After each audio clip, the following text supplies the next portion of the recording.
ನಾನು ಈ ಸಂದರ್ಭದಲ್ಲಿ ಹೇಳಲಿಕ್ಕೆ ಬಯಸ್ತಾ ಇದ್ದೇನೆ. ಒಂದು ಪತ್ರಿಕೆಯಲ್ಲಿ ವರದಿಯಾಗಿದೆ, ಕ್ಯಾಂಟೀನ್, ಮಿಲಿಟರಿ ಕ್ಯಾಂಟೀನ್ಗೆ ಎಕ್ಸೈಸ್ ಡ್ಯೂಟಿ ಹಾಕ್ತಾರೆ ಅಂತ ಹೇಳಿ ಹಾಕಲ್ಲ.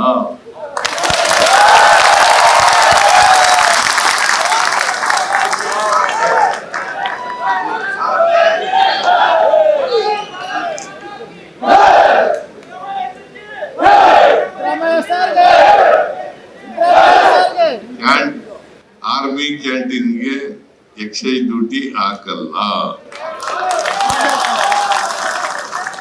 ಎರಡನೇದು, ex service men welfare corporation ರಚನೆ ಮಾಡಬೇಕು ಅಂತ ಹೇಳಿದ್ದಾರೆ.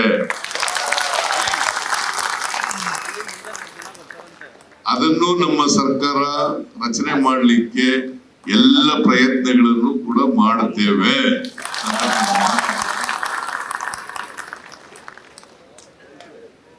ಮತ್ತೆ ಇಷ್ಟೇ ಅಲ್ಲ, ನಾವು ನಿಮ್ ಜೊತೆಗಿದ್ದೀವಿ.